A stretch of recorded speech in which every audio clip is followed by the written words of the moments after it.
Here we go.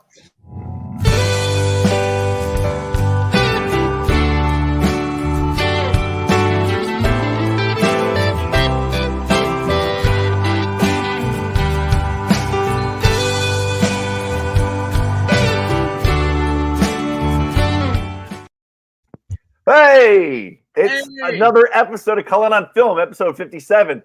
I just got off the air with someone else, and we're back on again. How crazy is that? We're here with Frank and Jay. What's going on, guys? What is up, CJ? I was digging your music. Yeah, like that. That was my cousin who did that. I stole it from him, but it's not copyrighted, so I'm allowed to use it. So I do that. I'm like, I like that song. I like the little riff there. So you pay him royalties? No, but I guess I will have to if I actually make some money. You know, once YouTube starts paying me. But you know what it is? We're on Facebook Live and YouTube Live right now.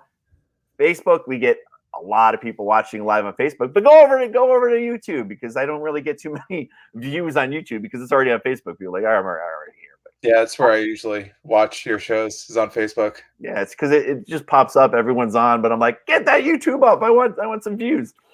But what are you gonna do, right? What are you gonna do? But what I used to do, we didn't have it live. We didn't even have it live on Facebook, and I would edit it, cut it together, and then put it up. And that's probably why I don't get views because it took time. But now I'm caught up. Now we just do it live, and we're on show 57. Nice, dude. Congrats. Yeah. So it's been a while. It surely has. Why don't we start off by talking about first of all your collaboration with the two of you? Yeah, I'll let Jay go first. Go ahead. I know CJ, you already know Frank, but I think the only way to describe us is in 3 words, and let's use some alliteration. It's compadres, cousins, collaborators, and that's pretty much it. Frank's family friend, practically family. I started ironically enough, I started my film career on one of his sets. I was doing like a little bit of some script supervising work and some helping hold a boom mic at one point, but a little bit of PA work is what started me out. But the goal was always to write, and Frank being in the family and knowing exactly what to do, he's been a bit more than a mentor for me and helping me get my sea legs together. And I started doing sketches in college. I'm a sophomore now, but now we finally actually made our first ever venture together as partners, I guess. And we made a bit of a film. Well, you brought me in on post of your film. Post. But you also EP'd. You were also an executive producer. So there you go. Well, what's the name of your film? I forget. It's called The Other Night, and it's called The Other Night. We recently were just selected for the Garden State Film Festival. We're in a selection. A lot of hard work, a lot of nights in a basement, sitting there staring at a monitor. But that's how time flies, I guess. It started out as like just a conversation between me and my buddies in a diner. And that's kind of how that opening scene started out. Cool. And I wrote down an opening conversation with me and my friend, and we were like, this just seems like the opening of a film. You know what I mean? We had no background for it. We just had this stupid conversation between us. And we came up with this crazy backstory for why, I don't know, these two buddies would be sitting there and having this exact conversation that you would hear if you were to see the film, which is going to be premiering in August, but it's also going to be premiering at festivals in March. Being the first is the Garden State. But, I don't know. I usually do comedies, and this year is, Frank, I think it's fair enough to say that this is the furthest thing from a comedy. Yes. Is it under the student film? Is it under student film? It's under student film, I think. I know I submitted to the Homegrown, which is only New Jersey submissions, and I also submitted the student. Okay. But they never specified yet what selection I'm under. Oh. I know the Garden State Film Festival is going to get back to me, I think, within either the next week or the week after. But they're doing interviews. I know them. They're going crazy right now. I mean, we're interviewing with them Wednesday or Thursday. I think we're doing Thursday at 12:35. On a shared universe. Right here with tonight's not tonight's Cullen universe, but it's really under a shared universe. So CJ, it's a funny story. So I've known John Jay since he was been born. Wow. I was the old man on this film by many a year, right, Jay? There's nobody else on this. Now you feel like me when I'm teaching. We had another EP on it that she also done some work too, but her background is more, I think, documentary. Oh my God! All right, I would have done the same thing. You know, the one thing they don't teach us about in film school is how to formulate proper sentences when speaking. But when it comes to screenplays, they set you up perfectly. Yeah, absolutely.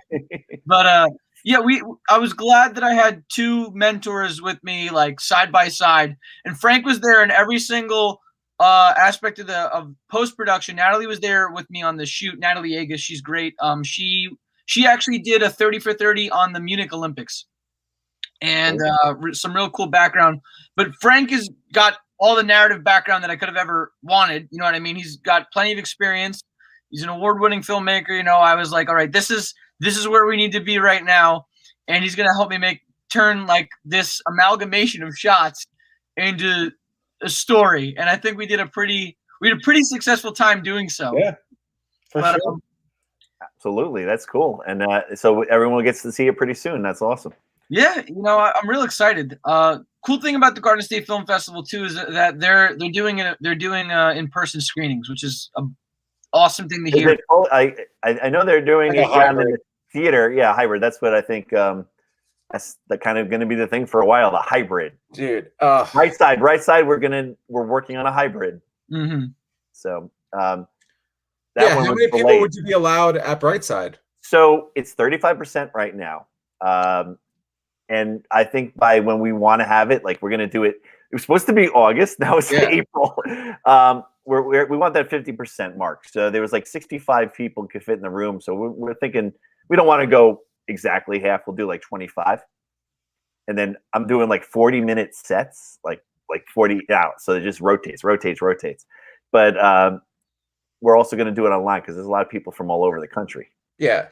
And I just watched that video that you posted from Hang On to Your Shorts from the awards. Oh, yeah. Dude, I love that stuff. That is the best. Yeah. When you get those like genuine reactions of people like just overcome with emotion for winning an award. And it stinks that you can't be there in person. I miss just being at festivals and seeing people. You know, I was happy that Jay called me for post because I hadn't done anything for over a year. Wow. So I was chomping at the bit. Yeah. And, you know, it was fun. And it's always weird when, like, I haven't met anybody else from the film. I've only worked with Jay. And I've met essentially all these characters through post. Yeah. And it's always interesting to try to figure out, like, who these people are. And I'm hoping, like, to meet them soon. The best is if you did get to go to the fest and they never saw you, they'd be like, "Who are you? What are you?" Yeah, they'd be like, "Who's this old guy walking around? This guy is cool." I don't remember you being there. He's following me around. Like, some creepy guys following us. No family, I swear I'm family. At this point, Frank knows all of them by name. You know what I mean? He goes up to Josh, one of our leads who plays Jeremy. He just goes, "Hey, Josh, how the hell are you doing?" I'd probably say, "Hey, Jeremy." Like, what's up, Brad? I'll call them by their character names. Yeah. Oh my God. That's like one of my best feelings for myself was the short film I did, Disco Fries, long time ago. Yeah. I was walking in Red Bank, just across the street, and some guy yells out across the street, goes, "Hey, Disco Fry!" And I was just like, I just bowed to him, like, that was awesome. Like, and he's like, "Yeah, I saw you film the other day." So he called me Disco Fry, and I was like, that was so cool. That was a cool moment in my life. Could be called first, right, CJ? They recognized me, and they called me by the name of the film. Yeah. So that was a great feeling there. So are you? So this is done. This is edited. Are you guys working on another collaboration? We got a couple things in the basket right now. Frank, anything that you feel we should? Well, I mean, in terms of films, sketches, we've got a few sketches in mind. Jay wrote one that's pretty funny about two guys in the 1920s, which will be interesting to put together. We've been talking about doing a podcast, and I think we might start soon. Use StreamYard. StreamYard's great. You put StreamYard on, you'll love it. It's easy. Yeah. Because it's funny. Like, I was just looking at dinner time because it's my wife's birthday. She just put happy birthday. Happy birthday, honey. Oh, she let you leave for a little bit. She got to put the kids down for bedtime by herself, which is never fun. But I was looking through like old photos of like, you know, my time in the theater in my 20s and like doing stuff in my early 30s, and like I'm about to turn 39, and it's like, man, I don't feel it, but like I look back at time and I'm like, holy cow, like I'm getting up there. Yeah. So Jay and I, we've been watching WandaVision, like probably like everybody else. I love it. So good. It's so good. The first few episodes, I knew a lot of people I know, even from Hang On These Shorts, like, I don't like it. I'm like, you got to stick with it. Yeah. I'm telling you, you got to stick with it. So and they didn't. They're like, no, it's not good. It's not good. I'm like, I swear, go back, watch 4. Good. Just watch 4. Yeah, right. Just like if you can get to even the end of episode 3, but like 4 is when it sets it up to go like, here's what's really happening. Totally going on. But I liked the old time stuff I liked that. I actually thought it was great. They completely nailed the Dick Van Dyke and then the I Love Lucy aspect. Yeah, the Bewitched aspect, like all of it. Brady Bunch kind of thing. And they even like now, like the 80s beginning, how they did you see the recent one? Yeah. Episode 5. No. Where it was not Family, was it Family Ties? Yeah, Family Ties. They did the Family Ties one for episode 5, and then for episode 6, the one that just aired on Malcolm in the Middle. They did it was great. Oh my god. Spoiler I mean, if you haven't watched it by now, I don't care anymore. It's like, and the real secret, like Frank was saying. Sorry. I was just gonna say to my point, you know, Jay and I, between like the Mandalorian and now WandaVision, we have these 2 like generational views of all this stuff. Yeah. And Jay's a really great writer. And I've been dabbling in scripts for a while now. So we're like, let's do something where we talk from a writer's perspective on these shows that are out, tap into like kind of what we're doing, but really to just give like our perspective and see if we can like peg stuff, if we know where they're going, if we would do things differently. Yeah. And now I'm an old man, so I'm like, sure, I'll play the old man role because that's where I am now. I was just telling someone the other day, like, growing up, you know, you watch like Nickelodeon. Like, I wanted to be on Nickelodeon, like a show. I'm like, I don't want to be a dad on like Disney show. I want to play a dad, like an older dad on like Disney or Nickelodeon. The guy comes, you know, you work for like maybe 5 minutes an episode. You come in, say something stupid, and then you're off. And then it's all the kids, you know. I'll take it now. It's a payday. Paycheck, right? Paycheck, and you're just like, yeah, I'm on that show. I just come on for 5 minutes a day. Frank, it's funny that you bring up the like the old man versus young man perspective, because I don't know, I'm the one that's with the back pain, you know what I mean? So like I'm the one that when I walk down those basement stairs to hit the editing room with you, you know, I'm the one that's got the issues getting down those stairs. You don't know pain, kid. As you get older. It's just anywhere for no reason. You wake up, my knee hurts. Why? I have no idea. Yeah. Or you get a 6-year-old or a 4-year-old that you're wrestling with, and they just happen to get you in spots that should just not be gotten at this age or any age. It's a constant battle. Some spots, it doesn't matter the age. You feel the pain. You know what I mean? Like that's just life. Or I was just showing my students how to do a layup a long time ago, and I ripped my Achilles in half. No reason, just landed. Jesus. Dude, I did as a kid too. Playing basketball, I tore my Achilles. I was on crutches for like 6 months. It was bad, worst. What was that video of that guy that like went to go do a layup? Some famous guy. He like did a layup, broke his arm, and blew out his knee. Oh my god! That video? I don't remember. It was what's his name? Tom Segura. Yeah, he blew out his elbow. Wow, it was crazy. Dude. He's like actually a pretty fantastic stand-up comedian. Him and Bert Kreischer have like a bit of a partnership sometimes, but I love stand-up. That's another thing I dabbled in. I love stand-up. So once we're through this, stand-up. I've been doing stand-up since I was about 15. Actually, funny story. My first ever show. You know who Jeff Ross is? Of course. My first ever show was at a Jeff Ross show. Wow. The first ever 5 minutes I did it on stage, he was bringing up audience members to speed roast them.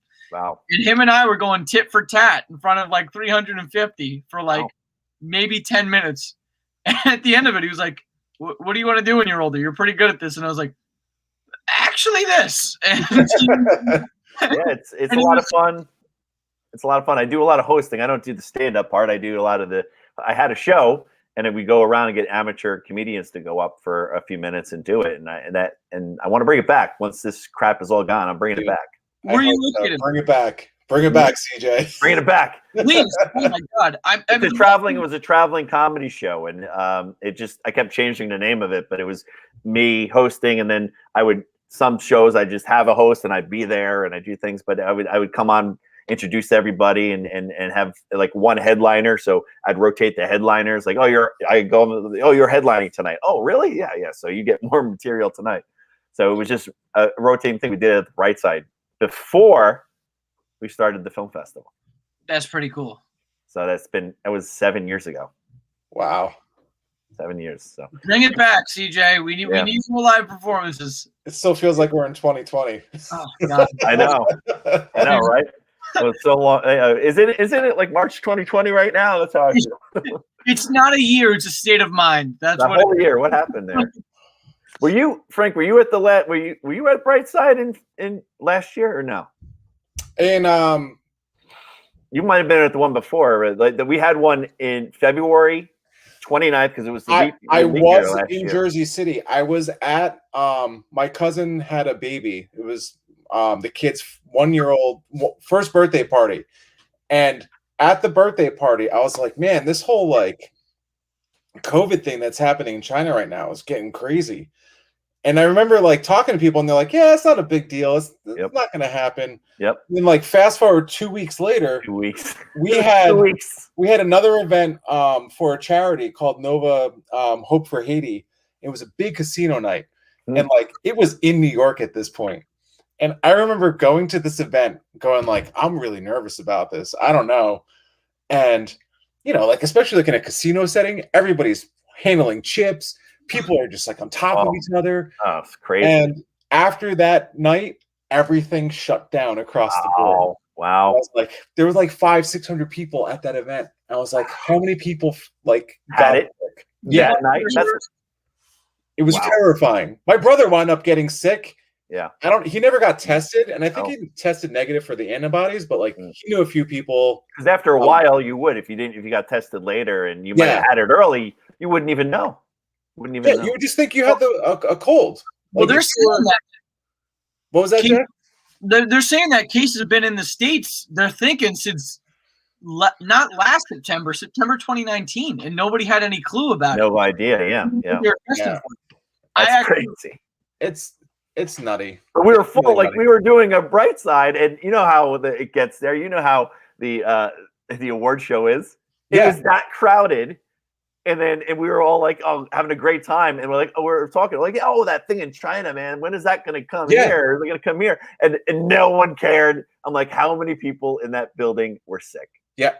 Dude, I was at the beer garden, like right across, like a few blocks away in Jersey City. Yeah. And I remember saying to my wife, I was like, is it all right if I go over to Brightside? Because I knew it was happening. Yeah. The party was like winding down. And I was like, she was like, you really want to go there with like everything going on? Because like, we started seeing the writing on the wall. And it was like, man, all of a sudden just. You guys want to talk about a horror story? I was living in New York when it came to the States, right? So I was going to college right in Manhattan. So it was 3 days before the shutdown. My girlfriend is a part of a sorority at Rutgers University. I took the subway there back when masks weren't a thing. Yeah. I then went to this date night thing for the sorority in a crowded bar. And 2 days later, bam, entire shutdown of the country. So, like, it's just nuts when you think about it. It is. It really is. And that was almost a year ago. Tonight, literally, I made a cake for my wife. We put 4 candles in it. And we sang to her. It was just me, my 2 daughters, and Jess. And I literally said to her, "Are you going to do the clap to put out the candles?" She's like, "I can't just blow on it." I was like, "I don't know." At this point, it's like exposure. You know what I mean? But it's so cemented into the psyche of America. We're screwed. But it's so funny to think about. Like, we used to all just like didn't give a shit. No, people would just be like, "Oh yeah, blow all over the cake. I don't care. I'll have a piece. I'll eat that." We used to share water bottles. People shared water bottles. Everything, just like, here you go. We were drinking. We go like have a drink. Oh, you taste this one. Taste this one. Yeah. Do you guys remember punch bowls? Think about that. Are any of these things ever coming back now? Or a bowl? I mean, come on, let's be honest. Is anything coming back, or like, are we going to shake hands again? What's going on? I hope we shake hands. I'm a hugger too. You know that, CJ. I'm a hugger. Like, well, once to get the in 2 weeks, I'm getting the shot. 2 weeks. Oh, nice.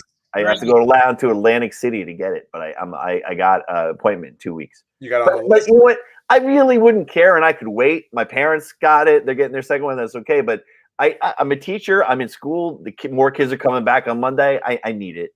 So yeah, I'm going to get it. My grandparents just got it. My other set of grandparents, I think one of them got it yesterday, and another one of them is getting it tomorrow. That's good. I'm just like what I'm nervous about, right? Is I'm like, everybody I know is getting the vaccine. They're perfectly happy and healthy, and that's important. You know what I mean? I'm going to be the one case that like goes crazy and bad. Yeah, grows 5 arms. You know what I mean? Like, yeah. But I have not heard. You know, you might hear one in the media. Oh, this went bad or whatever reaction. But I haven't, and I know a lot of people have got it now, and not one person had an issue. Well, here's the thing. This is the only reason I'm nervous, because otherwise I wouldn't be. My girlfriend's friend from school went blind for a week and a half. From it? From the vaccine. Wow. They think that's what I don't know. They sure they took the vaccine and nothing else? Yeah, I know. What kind of crazy trick is going on? Where can you get that thing? Jesus. Oh my gosh. So Frank, during all this, you were you said you weren't doing much for almost a year, but you were editing stuff though, right? Weren't you editing a doctor the short Dr. What's her name? Last name? Oh, Dr. Barbara Becker-Holstein. Yes, Dr. Barbara Becker-Holstein. Yeah, and I actually wrote a few scripts for her too. Okay. She kept me busy, which I was really thankful for. Yeah, I'm, talking about just getting on set. Really, like, I miss that. Yeah. But she's been great.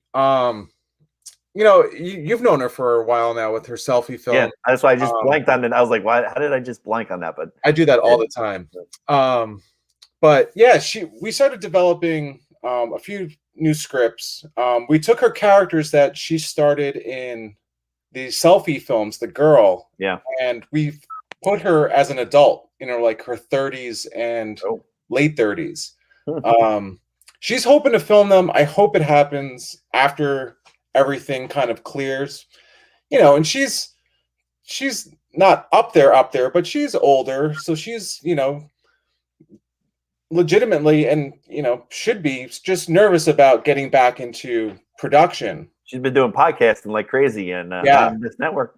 Yeah. She produced 2 of the scripts I wrote as a podcast. Oh, those. Yeah. You wrote those. Yeah. Yeah, they came out pretty well. God, I'm blanking on the scripts. The names of the scripts. We're getting old. This is what happens when you get old, Jay. This is what happens. You're like, it just starts becoming a fog. It's there, but it's not coming out of the mouth. Allow me to use the young brain real quick, Frankie. I think one of them was I had an affair, or so I had an affair, or did I? Right? Oh yeah, I had an affair, or did I? And life is complicated. Yeah. And then a third one that I wrote for her called I had an affair with my husband, which is kind of like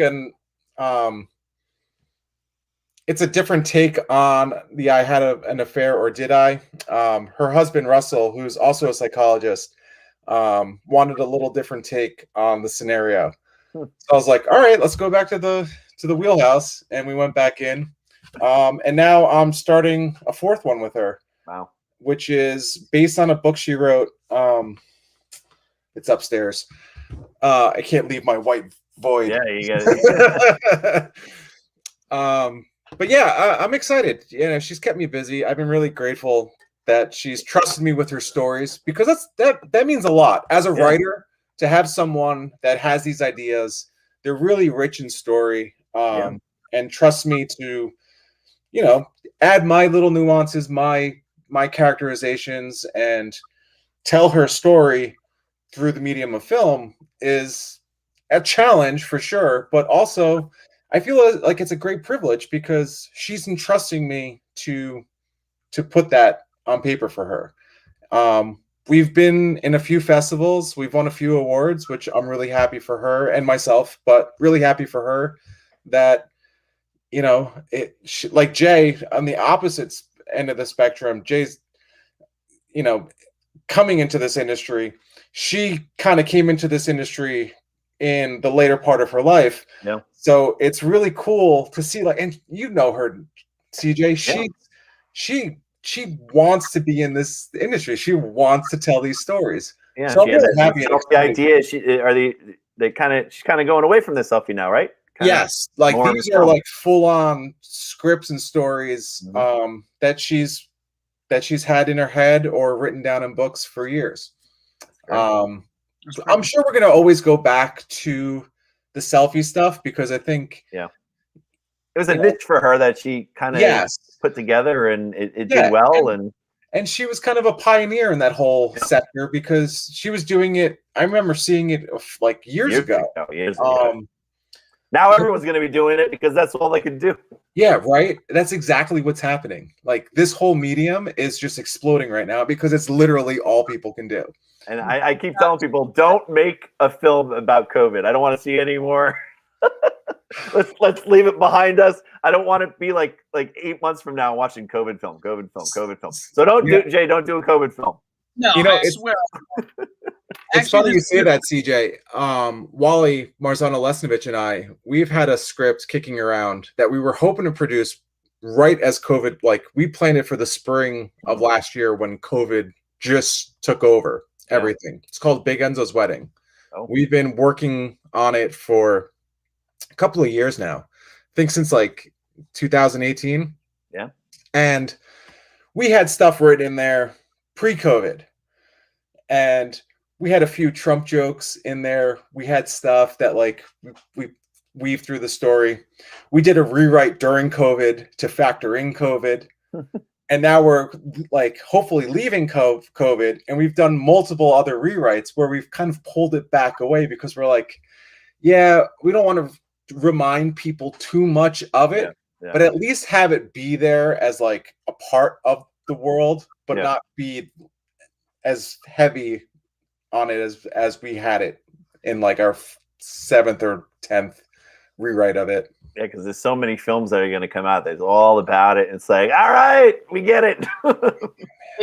What it almost reminds me of is the snap from the Avengers movies. You know what I mean? Yes.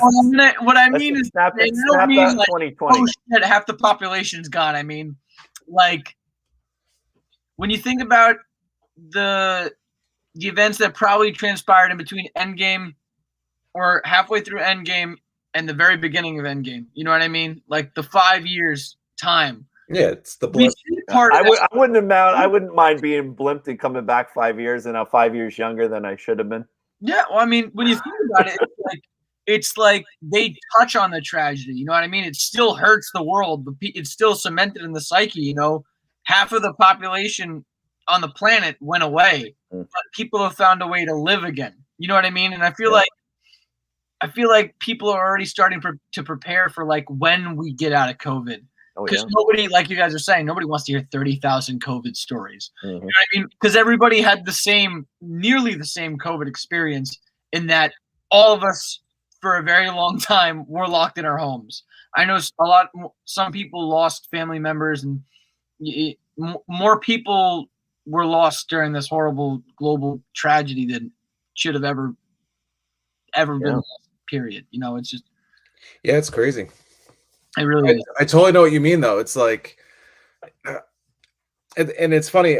It's bringing me back to WandaVision with Hayward's character, where he's like so just hard, and like as the head of Sword, that he's like, no, you don't know what we've been through for the last 5 years. And I feel like that's going to be like everybody's story coming out of COVID, is that everybody's story is going to revolve around COVID, but everybody's story is so particular and hard on each individual person that it's just going to shape their whole worldview. Like, we're going to come out into a different society. I feel like once we're back, we're going to see people, and we're not going to know the full extent of what they gone through until like you share those moments and memories. Oh, I don't even think the world is. I mean, forget about the world for a second. The United States has fundamentally changed more so than it was a year ago. When you think about it, you know what I mean. When we have the height of everything that happened with Black Lives, we had insurgents on the Capitol. You know what I mean? Like we went through a pandemic. We lost Kobe Bryant. You know what I mean? Tom Brady's won a 7th Super Bowl. Like, a lot of crazy things have happened. Tom Brady. Yeah, things that you would say we'll go back to 2019, but like, this stuff will never happen. Yeah, it did. Yeah. I mean, California and Australia were on fire for how long? You know what I mean? Shit, you're right. I totally forgot about like Australia was legitimately on fire. Hawaii blew up, right? Hawaii had a massive volcanic eruption. They did, yeah. Yeah, but yeah, California. I remember during Hang On to Your Shorts, we had a guy like out there, and he's like, like we were trying to like make everyone happy and fun and forget about everything, and we're having a fun time in the award show. And then we brought this guy on, and he's just like, fires all around me. Yeah. Like, dude, you're and the other guys kept talking to him, and I was like, cut him off, he's depressing everybody to death. This is a place to escape. Yeah, we're supposed to have fun and uplift, and it was going exciting. You saw that video. It was towards the end, everyone's excited, and then all of a sudden it was like 10-15 minutes of like and we were trying to end the show, and I was like, oh, great, we just went on a down note. It's like watching I don't know. You couldn't play him off. You didn't have the orchestra ready, like in the Oscars, to start playing. Trying to hit him off. I couldn't believe it. I was like, "Oh man, really?" Like the ending of Empire Strikes Back. I mean, come on, that's what it was like. Frankie, go ahead, Jay. I was just gonna say, you said this is an escape. You know what I mean? And that's why I think there's going to be so few COVID stories in film and TV, is because people use the entertainment industry as a method of escape. They're not going to be, listen, I just lived 2 years of this BS. You know, nobody's going to want to watch a show on, I wonder what everybody else was doing in their house. Like, in their house. Yeah, we all lived through it. It's like what Pee Wee Herman said, I don't need to see the movie. I lived it. Yeah. Well, and it's crazy to see like the steps that shows have taken to like not have masks on like their main characters. Like I forget the name of the show. I remember reading an article. Well, all the shows now, they're all working now. All the big time shows are filming. They put a piece of plexiglass between two actors who were supposed to be kissing.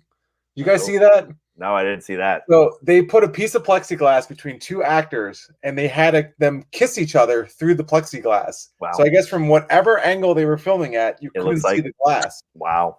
And I was like, wow, like they're doing everything possible to try to just,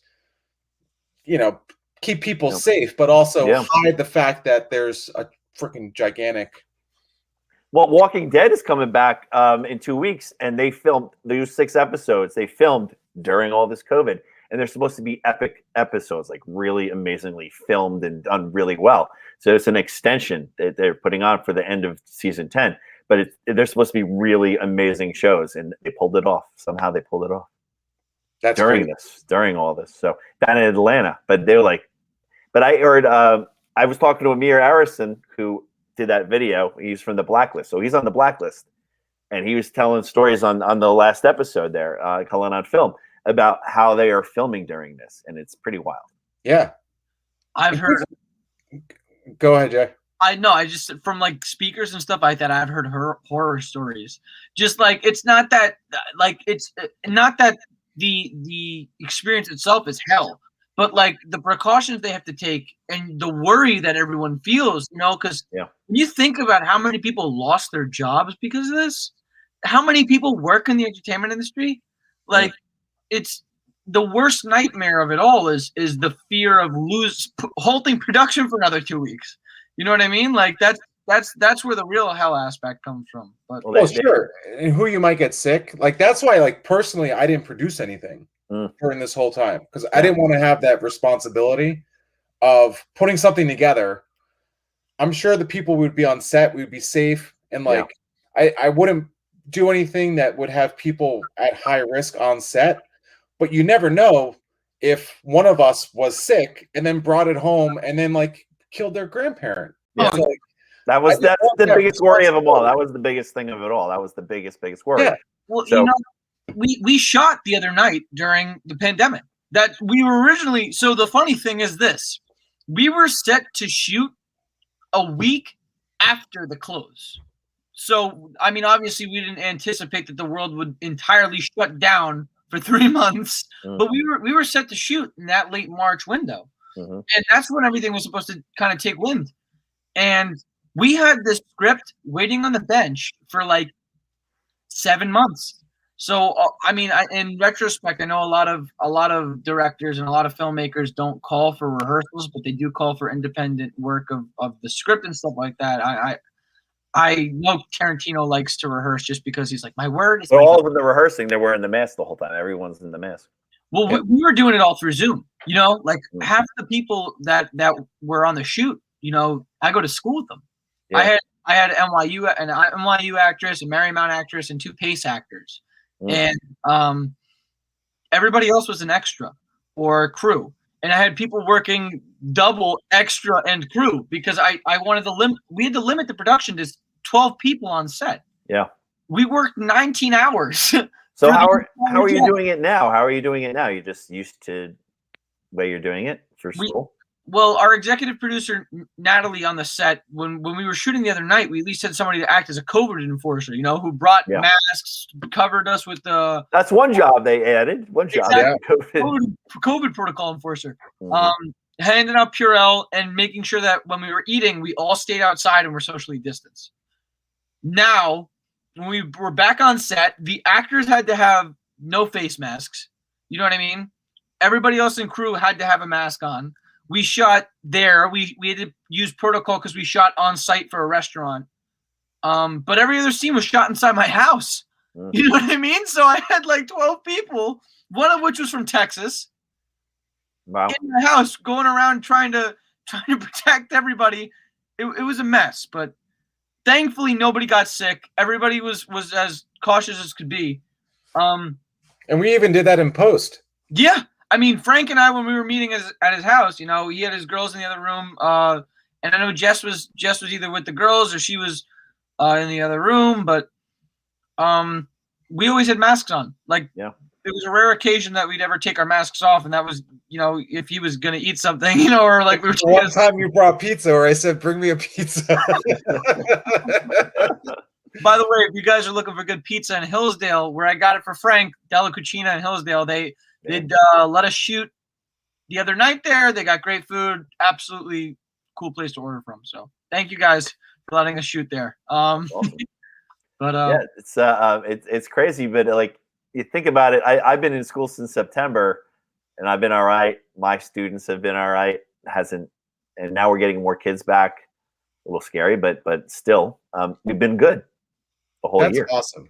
That's so crazy that like it's so different from county to county and school district to school district. Yeah. My 6-year-old has been virtual kindergarten since the beginning. Wow. I am looking forward to getting her out of the house and back into a classroom. And my nephew is starting kindergarten full 5 days a week tomorrow. Yeah, they need it. And it's crazy. My youngest, Amelia, because she's in preschool, it falls out of the licensing. She was allowed back in. So she's going to school. She's wearing the mask all the time. She doesn't care. Yeah. Like, I remember like hearing like, oh, it's going to be a big deal, like masks and stuff. I was like, no, these kids, like. I wear it all day. Yeah. Doesn't bother me. Oh, it does at a point. When we break, we have it till lunch, and I get lunch, I walk out that door. It's off. Yeah. They do the same thing. My daughter does the same thing. As soon as she comes out of the class, it's like right off. But like I've asked the teachers, I'm like, you know, has it been an issue with like the young kids? They're like, no, they're all great. They all get it. Yeah, not one kid has an issue. So it could be done. So it could be done on set. It could. You just gotta it's Bear it's with it. tough, but it's necessary. It's what has to happen, and thankfully, we had cooperation on set. Frank and I, we knew what we had to do was what we had to do. We made a movie in we shot it September 5th, and we finished editing it November. What was it? The 26th. I think it was like right after Thanksgiving. Yeah, but we made it happen. And I guess that's the most important thing is just adaptability, and that's what I think the positive is in all this is going to be. Is there's going to be like a newfound. Well, the good thing, not the good thing, but the thing that you saw at the beginning of the pandemic was that there was a newfound respect for everybody. You know what I mean? Everybody had their own situation going on, and people were being a lot more considerate. The elderly were able to shop earlier. You know what I mean? They had their own designated time for when they were able to go out and do groceries. You had people genuinely taking care of one another and being considerate, and more family time too. Like I got closer, like my inner family, not my whole. Like I haven't seen cousins in ages, cousins and aunts and uncles, but the inner family I've seen a lot, but not the bigger, huge family where we used to have Christmases and Thanksgivings. We haven't had that, so that's. And there's a lot of people at the festivals haven't seen people in years now. I know, it's crazy. So, years. That's crazy to say. Sorry. Years. Yeah. Unless they on here, I'm trying to get. That's why I have 57 shows. I'm like, just keep going. I want to talk to people. Well, and it was funny. Like in post, I kept giving myself more work. Like Jay was like, "This is fine." I'm like, "No, I could really change this color of the sky from this light blue from sunset to nighttime." Jay was like, "No, it's fine. I think it can work." I was like, "No, trust me. I am so bored." Yeah, so you're just very meticulous with the editing. I will do this. CJ, so there's this one shot that it was sundown, right, Jay? What time were you filming that at? We were shooting this, right? Here's the thing that annoyed me, right? We were shooting this at 7:30. So the sun was setting, and thanks to the Parkridge Police Department, the town that I live in is PRNJ, Parkridge, New Jersey. Cops shut down the road for us. They waived the fee for us to shoot there. Wow. They shut the road down for us for about an hour. It was That's cool. Student film. Yeah, but it was. I love that excuse, but this time it was. I always tell people that if they ask you, it's a student film. If they ever say anything, just say it's a student film. I got 2 more years of being honest. So but continue it after 2. Say it. But you got a baby face. You got about 6 or 7. we were in a park once filming, and we're just like, "Oh, it's a student film." Like they were gonna go, "It's a student film." Oh, okay, good. Go ahead. Yeah, go ahead. I'm going back for my master's. It's a student film. But the crazy thing was we shot this at sundown, right? And I made sure that we waited till after golden hour because I need this to be dark. It needs to look like it's nighttime. We pull up the shot, and on my laptop, for whatever reason, it looked dark. And I was like, okay. We take it to Frank's house, and he pulls up the shot for me. And he goes, "The sky's light blue." And I go, "What?" And he's like, when you come over here, I need you to see that the sky is light blue. We have to do something. We might have to reshoot this. I was like, we can't reshoot this. We can't reshoot this. We spent the whole day covering this. Wow. We shot it twice. Wow. And you'll know the scene in the film when you see it. But I don't want to spoil anything right now. Just know that it's a very important shot that I really didn't want to risk shooting ever again. So we were like, how the hell are we going to make the sky dark? What was it? Did we use DaVinci or no? We keyed the shot, right? Yeah, I went frame by frame for the entire shot. And CJ, it's a handheld running shot, so the camera is all over the place. So how did it do? Well, the thing is, we were supposed to be using a Ronin, but my camera guy forgot the Ronin charger. Oh. And it's not his fault. It's not his fault because I asked him to grab it last minute. You know what I mean? I was like, "Oh, you might need the Ronin. Don't forget the Ronin." The key that kind of shot's insane. No, it was insane. Actually, no. He didn't forget it. I'm sorry. That's my bad. The Ronin wasn't charged up in time is what happened. No. We used the Ronin for the second to last shot of the film, which might be my favorite shot of the whole movie. I that walking shot out, Frank. But yeah. Yeah, it's a good shot. I love that shot. It's about like 1:10, but it's I don't know. The thing that I have to say about this movie is that through all the craziness, through all of the adversity, we finally were actually able to put it together, and it is really close to the vision that me and my producers and the actors all had. You know, everybody came to the table. They brought everything they had. We had 4 really good principal actors. Josh Castle played Jeremy. We had Carly Levito played Kristen. We had Teese Jansen played Marty, and then Lewis Sellers, who's another great actor, played Red. And then we had Paul Roser was our cinematographer and our DP. Frank edited, and I wrote and directed. But I honestly think that without our 2 producers there, Katie Valenti and Natalie Agus, if they weren't there on the day of, I don't think this shoot would have happened, because I like to take a lot of time on things, and thankfully we had plenty of it. But the fact of the matter was that we still had to shoot this whole film in a day. Wow. And we had 19 hours to do so. Wow. Yep. Everybody was running on 3 hours of sleep. Poor Paul was completely exhausted. I was making espressos all throughout the day, so we had enough caffeine to kill a cow. And I look back and I'm like, how the hell do we do it? But it makes sense. We had a fantastic crew, you know, like that. And Frank was able to bring it together all in the end, because, you know, he did his magic in the editing room. Well, and I really appreciated from you, Jay, for, you know, as young as you are, that you were able to move off of things that weren't quite working out the way that you had planned initially. And that's when, like, I try to instill in Jay that there's always 3 films: the film you write, the film you shoot, and then the film you edit. Like, you can have your idea of like what you want to write, then you go onto set, and God knows what happens, and actors bring in their own personalities, their own perspectives. Like, things happen, and then you get to post, and then like there's stuff that you're like, oh man, I really like this, and then as you're watching the film, you're like, this is a great, you know. And Jay's a great writer. Thank you very much. And there were parts where I was like, Jay, this is great, but I'm going to cut this line. I was like, I really want to cut it. I was like, I can't cut it unless you say it's okay for me to cut it. Yeah. And you played it both ways, and I was like, God damn it. I'm one of those pretentious guys, because that's what I want to do. And all in all, I like directing a lot. It's a lot of fun, but I'm a writer. I'm a writer through and through. You know what I mean? Always cut that extra last line of cut the darlings. And Frank never pointed anything out unless he was 100% right, and he's always 100% right. And then that's I've been wrong.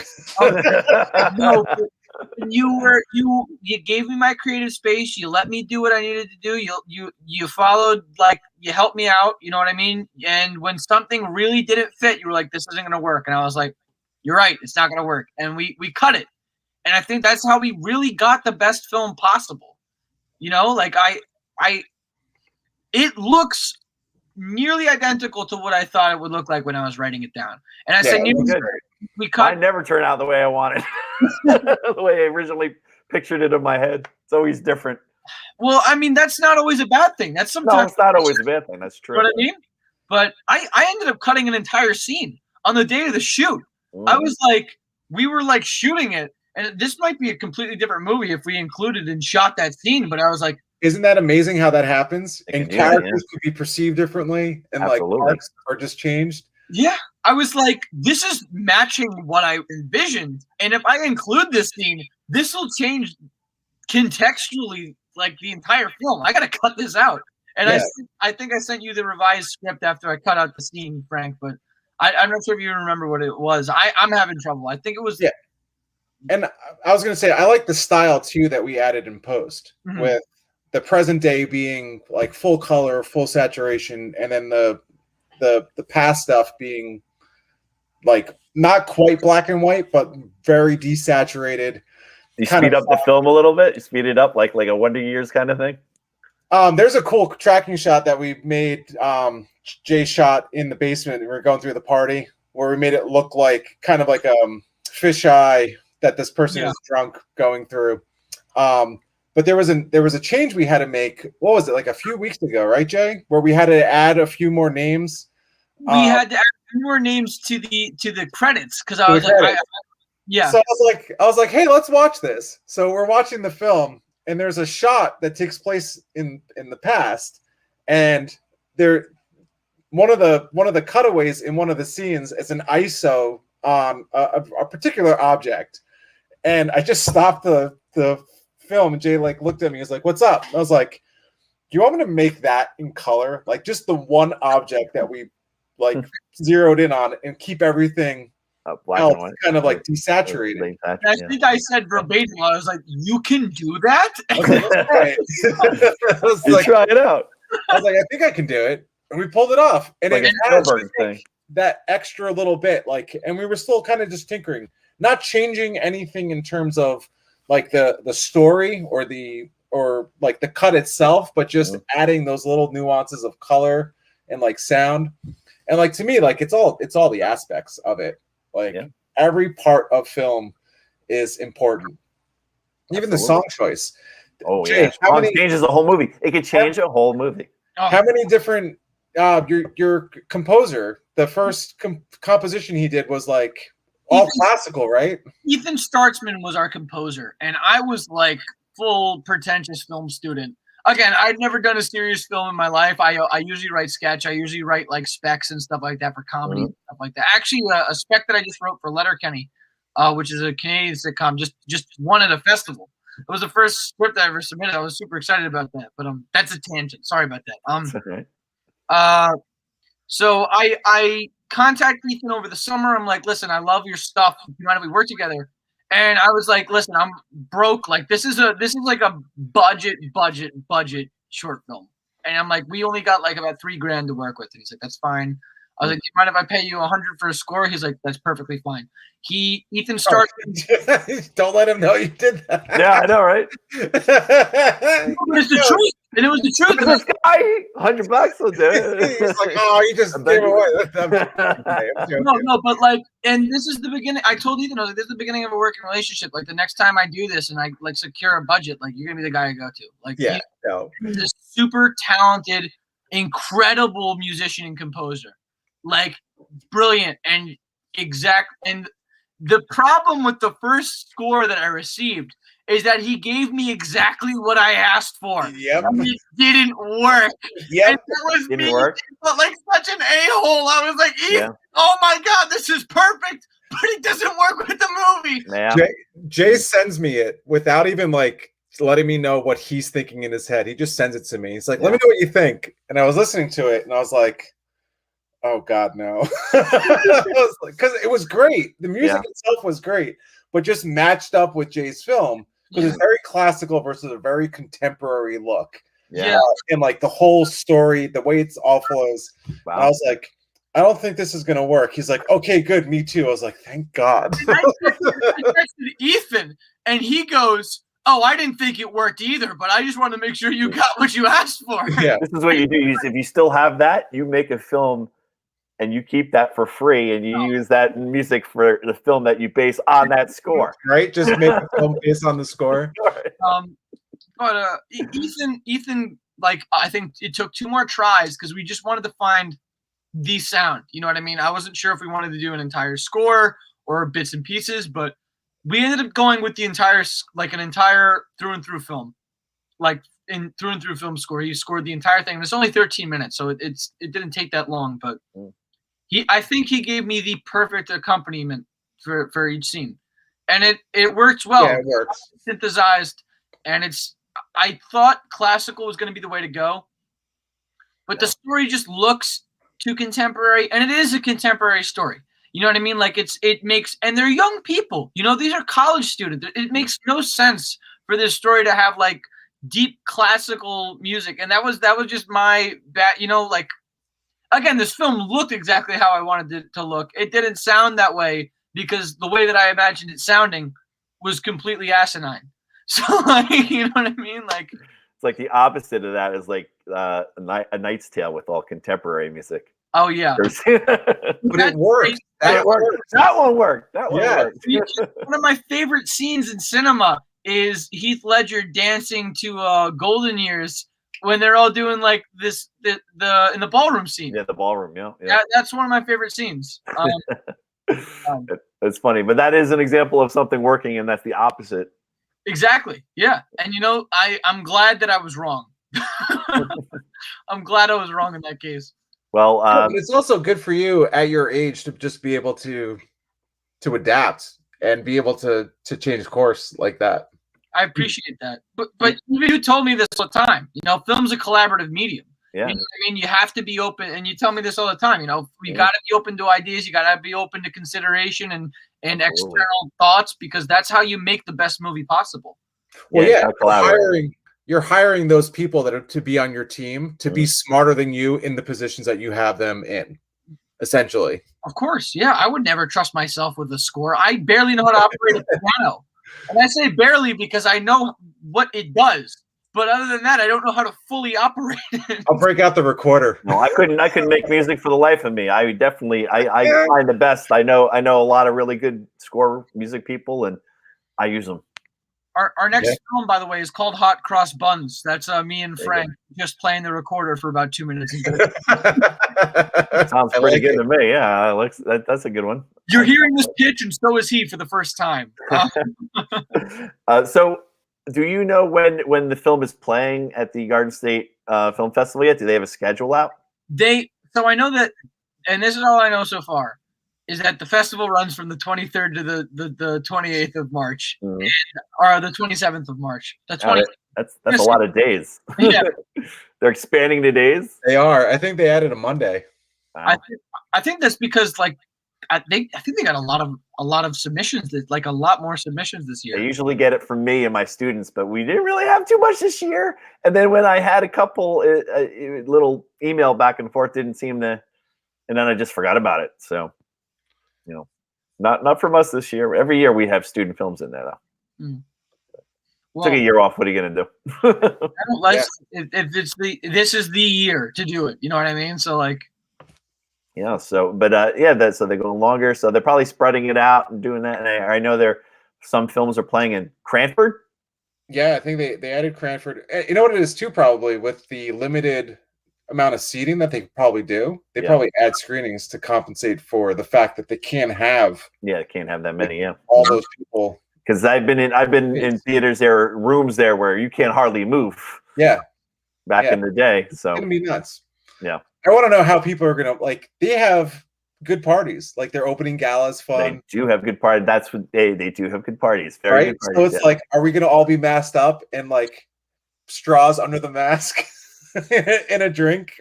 Is it going to be dry? Are there going to be no drinks? I don't know. Yeah, it's weird. But if I'm going to have. Oh yeah, you're my DD. No, what do you think I hired? Drink yet? What do you think I hired other producers for to produce the film? No, they're driving us. There you go. Absolutely. So that's going to be a cool experience anyway. But it's going to be online too. Are they going to play it online and at a venue? They are. Yeah. You're screening there too, right? I don't know. We're screening there because I told them I'm going to be attending the festival in person. I'm pretty sure that we're going to be screening in person as well. Nice. I mean,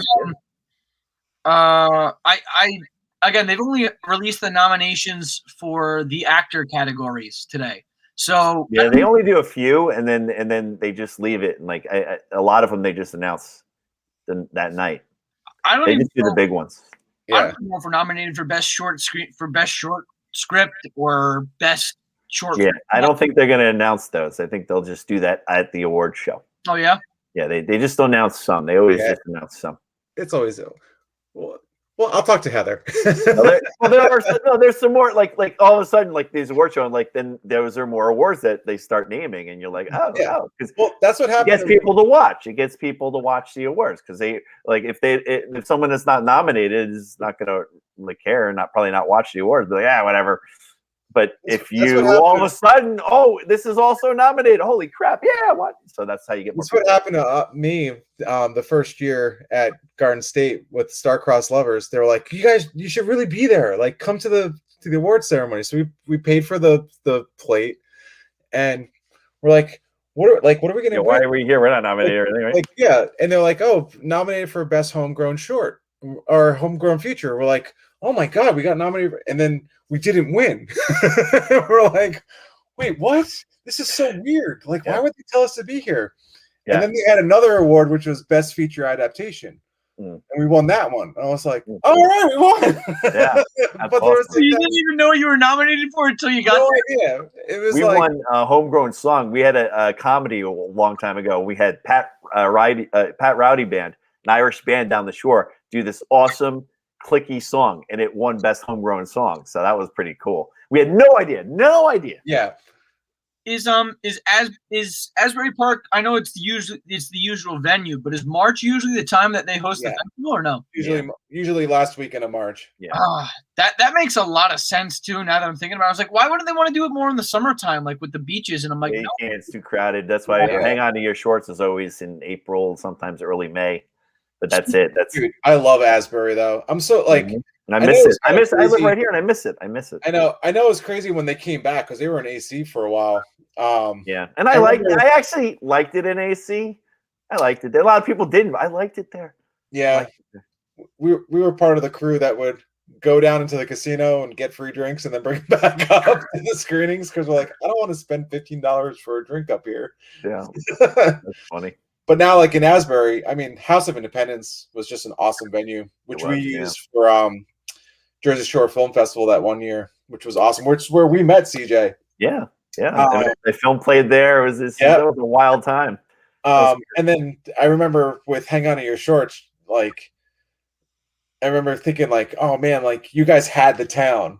And then they announced that they were coming back. And I was like, oh man, Asbury Park just went from like only one festival in there to like Jersey Shore, like we brought Jersey Shore Film Festival there, and then Garden State. There's a lot. And all of a sudden it was just like the place to be in Jersey for like film festivals. So it's like, what is happening? It's crazy, right? And I was like, oh, and we brought our film fest there because there was nothing around. Yeah, we're like, let's revitalize Asbury. So we did that. I guess 2013 or 14 or something like that. So we're on season 8. That's awesome. I love your fest.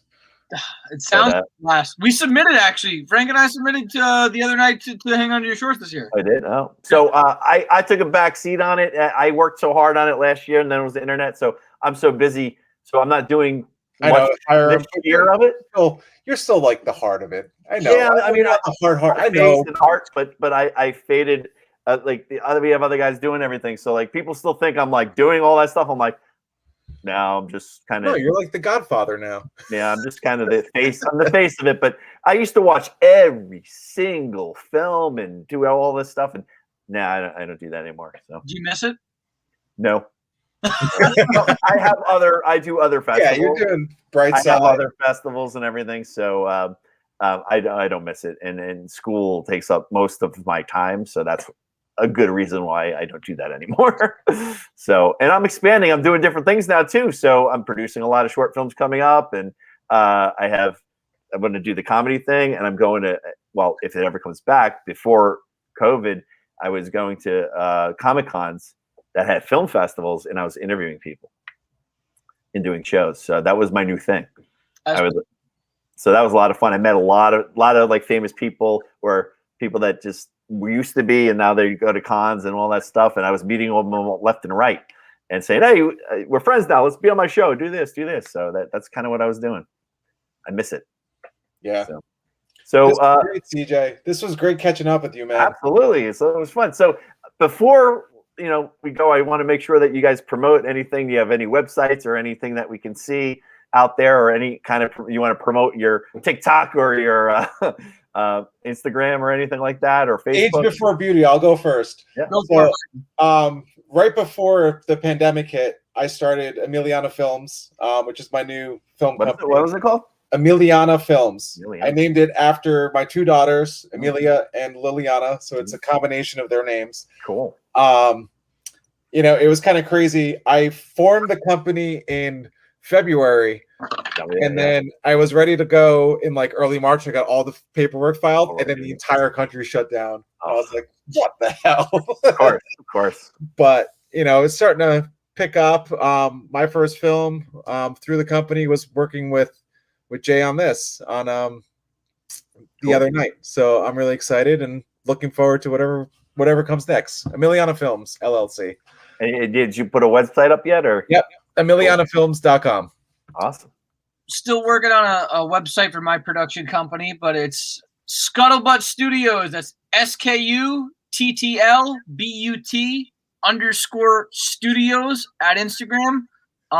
You can follow us on YouTube, same thing. And my personal handle on Instagram is Jayservidio. That's JayServedio. Cool. Still working on our website though. So yeah. See, I'm the old man. I'm in the previous generation. The website was first. Instagram and Twitter. That comes later. Yeah, that comes later. Yes. I'm learning Instagram. I'm starting the Instagram thing now, but I'm so old on Facebook usually. Yeah, mostly. and then hopefully Jay and I will start our podcast soon. We'll be announcing hopefully in the next couple of days. Yeah, that's awesome. That's gonna be a fun time. We love podcasts. That's another thing that Mig and I were talking about is when this is all over, we're going to do a podcast con here in New Jersey. Nice. All podcasters from all over the world could come and probably do it at the Homedale, where the new studio is. There's a new studio there at Homedale at the what do they call that building? It's like the hipster mall over there. Bellworks. It's really cool. So if you're when things die down, if you want to come to the studio, it's always fun in the studio, Frank. Yep, that's why I was having my customary beer by myself here in Cloud. Yep, missed those days in the studio. But hey, I go back and forth. Sometimes I'm in the studio, sometimes I'm on here. But most of the time on here now.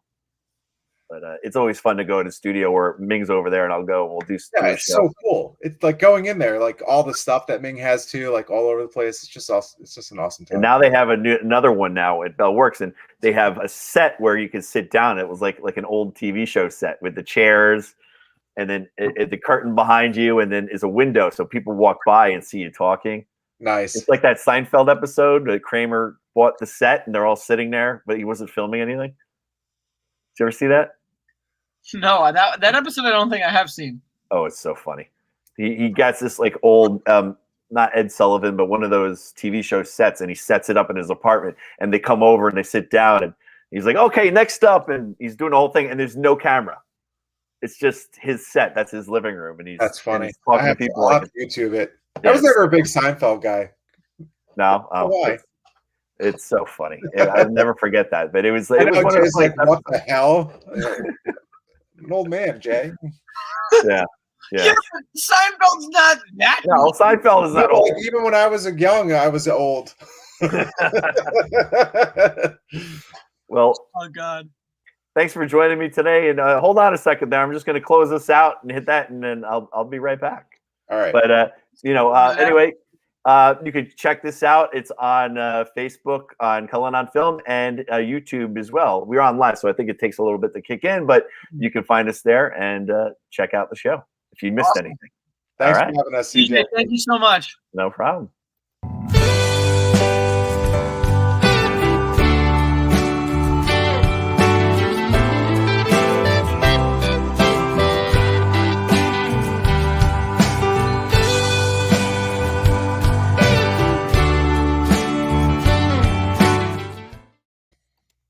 That was fun, dude.